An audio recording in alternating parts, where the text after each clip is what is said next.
Welcome back to Birds of a Feather. This is your daily Baltimore sports podcast. My name is Nathan Stroud, and we've got a lot of stuff to go over today. Two things in particular: the Orioles 5-3 walk-off loss to the Chicago Cubs. That's the first thing that we're going to go over. The Orioles lose 5-3 in a walk-off fashion to the Cubs. Justin Turner in the year 2025 walked off the Orioles from a walk-off home run. Given up by Keegan Aiken. Again, the Orioles don't really have a closer. Keegan Aiken has kind of stepped into that role, I guess, but I mean, he literally just gave up a walk-off home run. And the Orioles game is very up and down. The Cubs went up 2-0 early, then the Orioles ended up tying it 2-2. Then the Cubs went up 3-2, and then in the top of the ninth inning with 2 outs, Ryan Noda, who was making his Orioles debut, he was a player who played with the White Sox earlier this year. He was horrible for the White Sox this year in his little time there. The Orioles picked him up in his first at-bat as a Baltimore Oriole. He gets a base hit to bring in Colton Cowser and tie the game 3-3 going into the bottom of the ninth. And then Jordan Westbrook had a really bad throw over to Kobe Mayo at first that let the first runner on, and then Justin Turner hit a walk-off home run. And it would have ended the game regardless. The Orioles lost this game 5-3. Even if we got the runner out at first, it still would have been a 4-3 loss anyway, so it doesn't really matter at the end of the day. What happened with the first batter, all that mattered is that Justin Turner walked it off with a home run off of Keegan Aiken, and that also means that the Orioles lost this series to the Cubs 2-1. The Cubs won the first game. The Orioles won yesterday in a great comeback.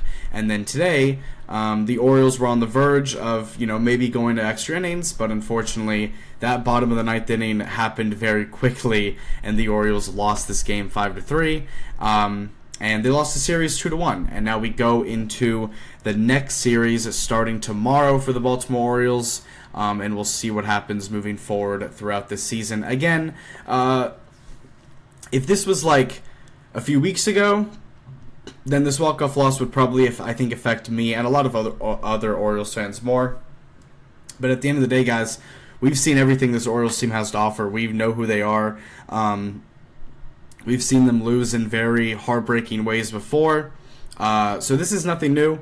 But at the same time, also, wins don't really matter anymore for the Orioles this season. Again, the main thing that we're looking at is player development and just fun moments. You know what I'm saying? We're just enjoying our time here over the next couple of months watching the Orioles baseball until the season ends and obviously off-season starts and all of that stuff. But player development is the big thing that we're focusing on. Watching guys like Kobe Mayo, watching guys like Trevor Rogers continue to hopefully do his thing. Watching guys like Kobe Mayo hopefully, continue to produce and look comfortable and look more and more comfortable with their position on this team and also look more comfortable at first base. Watching for guys like Kyle Bradish, who's going to hopefully be coming back soon. He did have a AAA start today, which is a very good sign that he is close to returning, but unfortunately in that AAA start, he just did not have it going for him. I think he got through 2 innings and gave up 7 runs. It was a horrible showing by Kyle Bradish, but sometimes that happens in rehab starts, so I'm not really worried about Kyle. So Kyle's going to be coming back sometime this month, so that's something to watch out for. Guys like Kobe Mayo, as I said, and Trevor Rogers, just other young players as well, keeping, still watching Jackson Holiday, still watching Gunnar and Adley and Jordan and Colton and all these guys. And then eventually, hopefully soon, watching Dylan Beavers and Samuel Basayo on this lineup. And then also Jeremiah Jackson, who's somebody that got called up by the Orioles recently. He's been playing very well for the Orioles. He had a little bit of a defensive mistake today, but overall Jeremiah Jackson has been playing decently well throughout this past 3 games with the Orioles. He got called up for the series. He's been playing pretty decently well. But in regards to Samuel Basayo and Dylan Beavers, it really could be like any moment now, like any time of the day, we could just get that notification that one of them or both of them got called up to the majors. And I do think that Dylan Beavers is going to get called up first, and then it's going to be Basayo, more because Beavers is a little bit older, but at the same time, the positional need for an outfielder is also a little bit more than it is for a guy like Basayo, who is going to rotate in at first, maybe be a backup catcher, rotate in at first, and just be a DH. So, obviously, I would be extremely surprised if we don't see both of them up here sometime this month, to be honest with you. But it's going to be exciting when that happens. Obviously, we're going to be dialed in and locked in when that happens. But until then, we're watching all the young guys still on our team. So the losses don't necessarily mean a ton because, again, we traded 9 players at the deadline. We understand that this season is over. We understand that we're punting the season, focusing on 2026 and focusing on player development. So a loss like this really doesn't affect me, or shouldn't really affect other Orioles fans as well. It sucks, but at the same time, it happens. The season is already far from over. But again, when you get wins and stuff like that, those memories and those moments will last you. And it's just a fun time as well. So let's just go over this Orioles game. And before we go over the Orioles game, I do want to say real quick that later on in this episode, after we go over this Orioles game, we're not going to go over for too long, just kind of recapping some stuff. I already said most of what happened throughout this game. But after we go over this Orioles game, we are going to be talking about the Ravens Stadium practice that happened today. Every single year, at least over the past couple of years, the Ravens will open up M&T Bank Stadium for the public, at least the lower sections. They will open up to the public and allow fans to come in and watch their team do a full-on normal practice in front of them. So basically what the Ravens did today was they took a normal practice that they would do at the Under Armour facility, the training facility that the Ravens do all of their trainings on. They basically took a normal practice like that and they moved it over to M&T Bank Stadium in front of the public, and it was also live streamed on YouTube, so I was able to catch that while I was watching the Orioles game. We're doing both at the same time. It was a vibe, I'm not going to lie to you. But I do have a lot of notes that I do want to go over regarding the training camp practice in the stadium. It was a stadium practice. It was really cool to see, and it was even cooler that the Ravens decided to stream it on YouTube. A lot of teams do stadium practices, but not all of them stream them for the public. They usually kind of hold it for only the people that are in the stadium. So it was really, really, really cool to see the Ravens stadium practice streamed. There's a lot of cool plays. It was really, really, really cool just to see the team practice overall. Obviously, you saw everyone practice, the first team, the second team, the third team. You saw Lamar get a lot of reps throwing in drills. You saw Devin Leary. You saw Cooper Rush. Pretty much the A, B, and C team for this for this Ravens team. Again, Lamar Jackson was out there with the first team. He also was out there throwing to the second team sometimes, and vice versa with Cooper Rush. He was out there mostly with the second team, but he was also out there with the first team for a couple of plays as well. I have a lot of notes that I want to go over who played good, some standout moments throughout the day. There's a couple that are really stand out that was really cool, but at the end of the day, it was really cool to see everyone in pads out there practicing in their uniforms, not necessarily getting too physical with the defense because, again, you don't want to hurt anybody in practice, or you don't want to hit somebody and hurt somebody. So it was a little bit calm necessarily on the defense, but offense for stadium practices is really where a lot of things kind of show up. So we're going to go over that after the Orioles game. But going over this Orioles game, again, I kind of went into it mostly in detail already, but the Orioles lost this game 5-3 to the Cubs. Justin Turner hit a walk-off home run on Keegan Aiken to lose this game, or really to win this game, but to lose the game for the Orioles. The Orioles record sits at 51-61 on the year. It's back to being 10 games below 500. Again, the Orioles, since All-Star break, were kind of on the come-up a little bit, but now they are back to being 10 games below 500, 24-34 road record. And, but going over this offense, they put up 7 total hits on the day, scored 3 runs on those 7 hits. No home runs were hit in the game by the Orioles, 2 for 10 with runners in scoring position and left 7 on base. So not really a great day in terms of runners with scoring position. The Orioles had a lot of opportunities to score, but they just could not necessarily get through all the way and couldn't score as many runs as they possibly could have. Again, 2 for 10 with runners in scoring position, 7 left on base isn't great. But going over this offense and going over the batters, Jackson Holliday was leading off. He went 1 for 5 with 2 strikeouts. Jordan Westberg went 1 for 3. Gunnar Henderson went 1 for 3 with an RBI. Adley Rutschman went 1 for 4 with a run. Jeremiah Jackson didn't get a hit.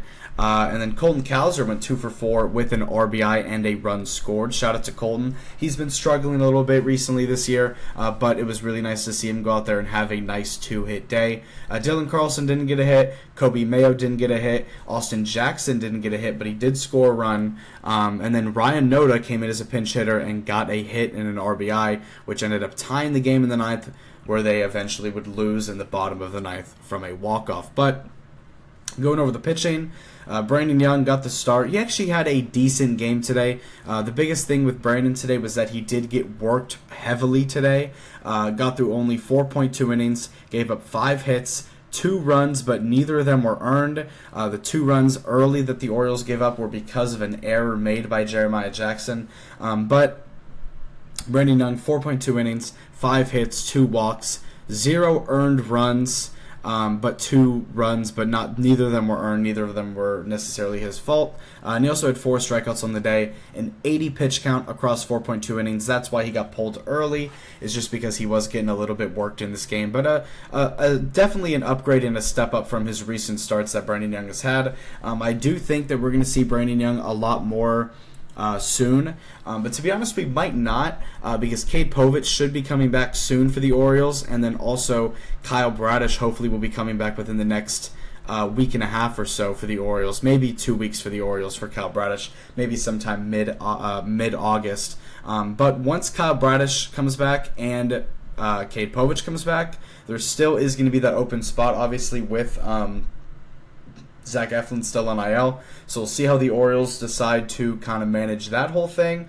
But to be honest with you, once they come back, there might not actually be an extra spot now that I'm thinking about it, because we'll have Rogers, Kramer, Sagano, and then Povich and Bradish, I guess, but then you still have Eflin, so we'll see how they figure that whole thing out. But Enns came in, Dietrich Enns, the guy who the Orioles traded for from the Tigers. They actually traded, it was a cheap little cash considerations deal that we made with the Tigers. He came in, 1.2 innings, gave up 5 hits and 1 run, so not necessarily a great outing from him, but you know, he only did give up 1 run, so not the worst thing in the world with a 41 pitch count across 1.2 innings. And then Cade Stroud went 1.2 innings, gave up 0 runs. And then Keegan Aiken obviously gets the loss in this game. His first registered loss of the season. Doesn't get through anything, doesn't even record an out, but gives up 1 hit and 2 runs. Or really only 1 earned run, but from the home run, but still it would have ended the game anyway, so it doesn't really matter. But yeah, the Orioles lose this game 5-3. They lose the series, and now we move on to the next series starting tomorrow, and that is going to be against a team in Philadelphia. We're going to be in Philadelphia as well against the Philadelphia Phillies, who are one of the best teams in baseball. Obviously, they had a pretty good trade deadline as well. They acquired Johan Duran from the Twins, one of the best closers in baseball. So the Phillies lineup from front to bottom, really top to bottom, is really, really complete. So the Orioles are going to have their work cut out for them at this point throughout the rest of this month of August, because this month of August for the Orioles is hell. There is so many tough games this month. I know we play, actually we can just go look actually at the Orioles schedule this month of August. We got the Phillies for 3, then we got the A's. The A's are obviously hot. They've been playing well. They have got a really nice young team as well. It kind of reminds me of like the 2023 Orioles in a way, really like the 2022 Orioles. But we play Philly, then we play the A's, then the Mariners, then the Astros, then the Red Sox, then the Astros again, and then the Red Sox again, and then we close off this month with San Francisco. And then next month, we start off next month with San Diego and the Dodgers. So the Orioles have a lot of really hard games coming up, and I'm sure that the difficulty and matchups of those teams did kind of maybe play a role in the fact that Mike Elias wanted to sell at the deadline, thinking that we weren't going to win a lot of these games, which we probably aren't. But at this point, we're playing for pride, we're playing to have fun, we're playing to see player development. If we lose, it's whatever, but if we win, it means even more. Just to see the win with everything that's gone on this season, it's nice to see the wins that we have, and obviously with this team solely focused on its young core, to go out there and pull off wins would be a really big accomplishment. But this Orioles offense still has the talent to go out there and beat a lot of these teams. It really is just the pitching and the bullpen and just the inconsistencies overall with this team that is going to be the problem. So if the Orioles can go out here and win some series, have some fun, it's going to be a lot of fun for this series. And I can't wait for this month, honestly. It's going to be cool to see a lot of these good teams play.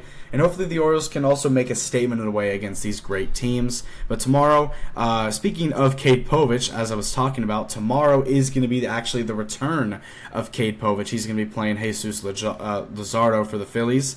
Luzardo's been pretty solid for them. Cade Povich obviously hasn't had the greatest year with the Orioles, but there is something there.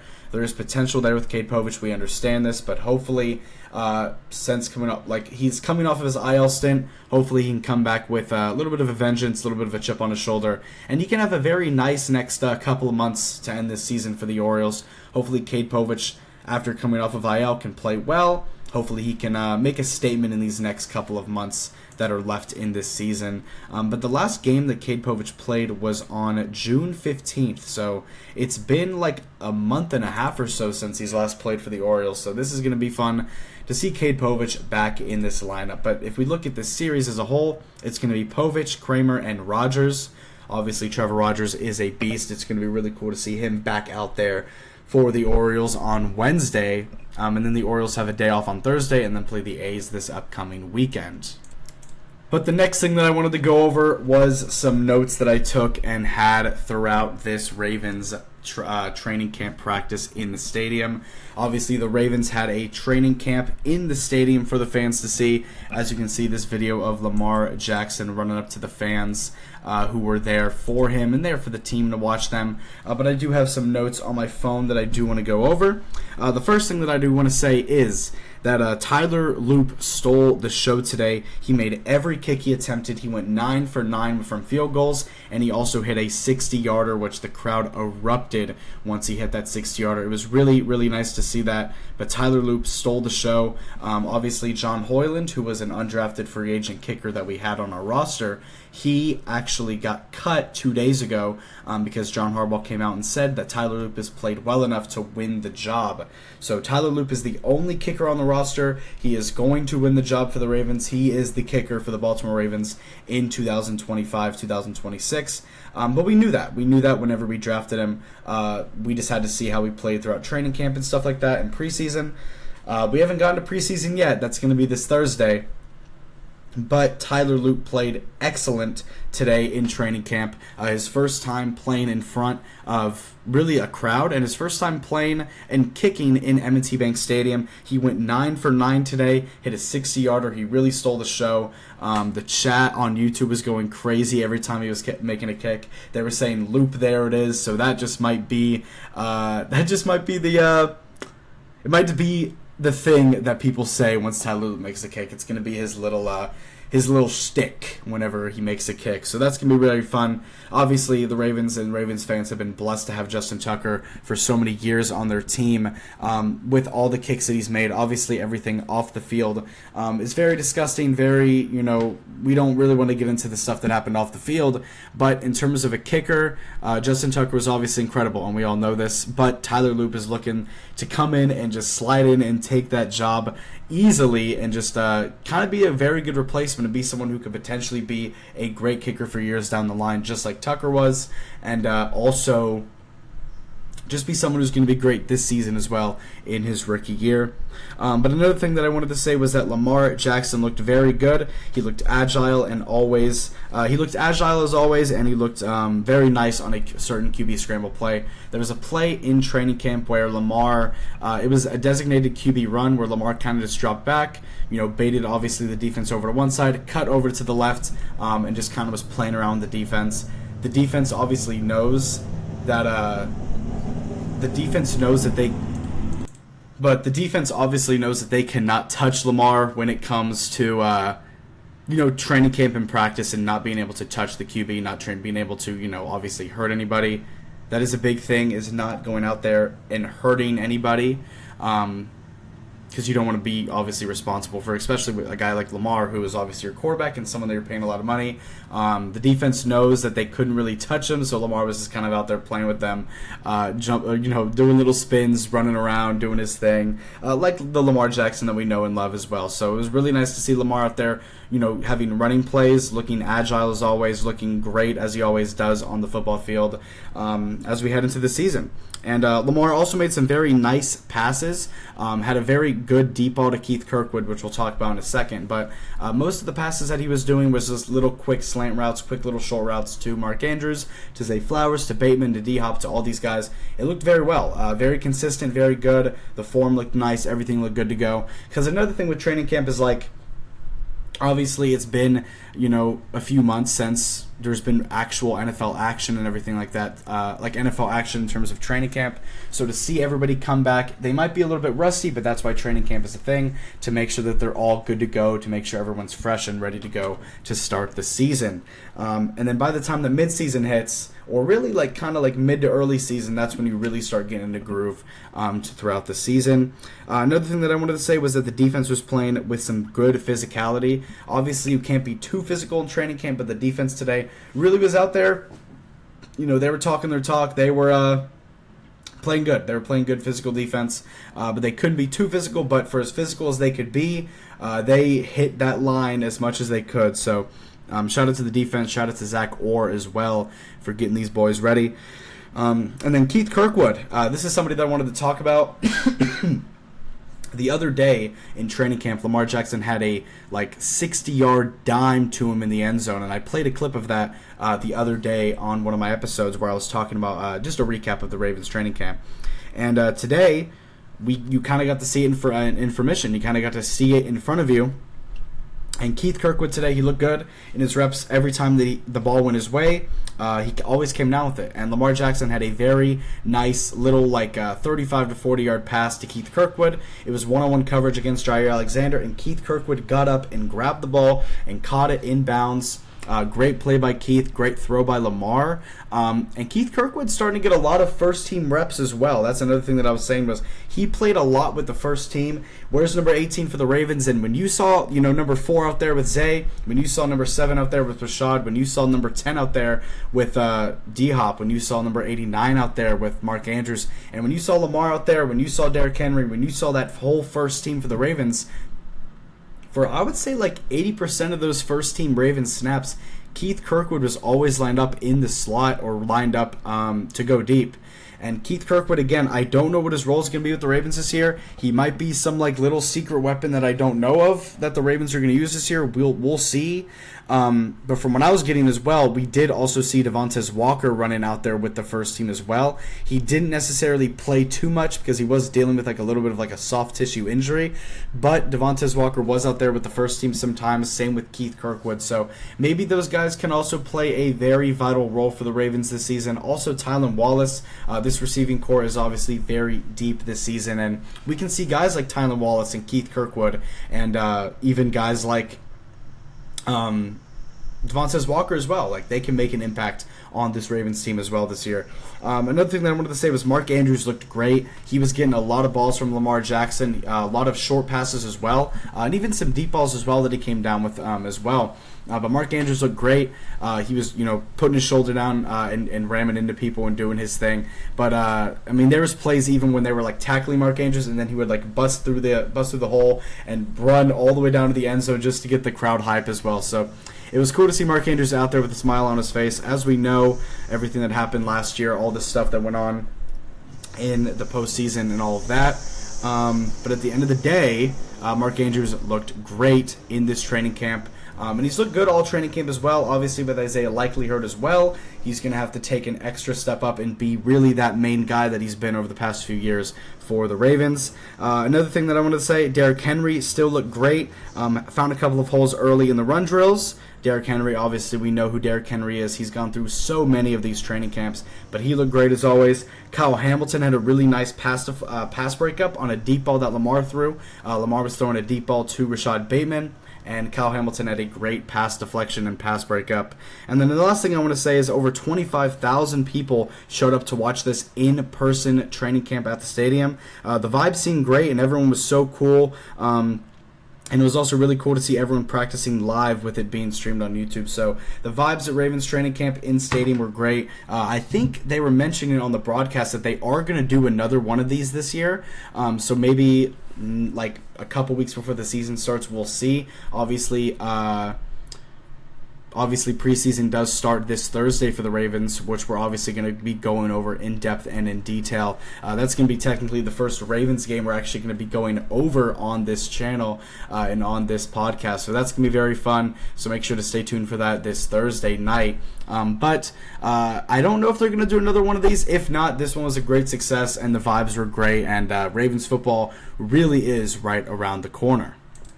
But thank you guys so much for tuning into and listening to this episode of Birds of a Feather. If you like this content, make sure to subscribe on YouTube, like the video as well, and follow up on Spotify. And if you want to check out the Twitter and the Instagram, make sure to click the link in the bio of whatever platform you're listening on to check out the Twitter and the Instagram.